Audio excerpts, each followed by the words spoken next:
Hey everyone, it's Miss MK from Boys and Girls Club. So today I wanted to show you another cool spatial reasoning activity that you can do from home. So reminder, spatial reasoning is kind of like the understanding, the reasoning, and the remembering of different types of shapes and their different relations to objects and their spaces. And so one of the other cool things that you may have already done when you were at school or in club is use little colorful blocks called tangrams that kind of help us work on our spatial reasoning a little bit and help us learn our shapes too if we're really little. And so what I want to show you how to do is make some of those on your own at your house, so that way you have your own like pattern blocks to work with. Let me show you. So what you're going to need for this is you're going to need some paper, you're going to need some coloring materials, some scissors. A pencil is usually pretty helpful for something like this. You may also have a ruler that might make things very easy for this process, and keep all of your shapes even, I think is going to be a really helpful thing for this. And you can also use things like cardboard or something with a hard backing, harder than paper rather, so that way your tangrams last a little bit longer, but it's not necessary. However, if you do use things like that, you'll also need glue or tape to make sure that your paper sticks to that material.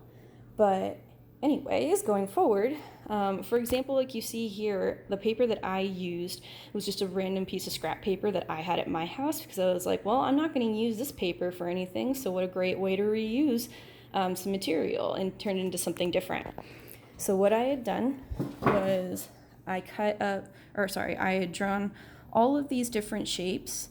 If you're using your ruler, that's going to actually really help you with getting some of these straighter edges. And if you have duplicated shapes, kind of like these squares or these diamonds, it's going to help keep those pretty even, because you can go ahead and use the measurements on your ruler to make each side of your square like 1 inch, for example. So that's up to you, but I think it makes it easier. And it keeps all your shapes the same. And so you can go ahead and make a bunch of like variations of shapes that you may have seen from those tangrams, whether they be things like triangles, rectangles, squares, diamonds, a hexagon if that was all together, or like trapezoids when they're taken apart. It's kind of up to you, because that's what makes this like a really like cool and fun thing that's unique to you, is by making your own shapes. And of course, at the same way, you'll go ahead and color up the shapes the way however you want to, so that way, again, unique to you, whatever works best for you. And then once you're done with all of that process and your paper is dry, depending on whatever color materials you use, you'll go ahead and cut out each of your pieces using your scissors, so that way you have all of your tangrams together again. And now that they're all in their pieces, you can kind of use them like how you would in club or in school, and you can make cool different little like pictures or puzzles with them if that's something you want to do.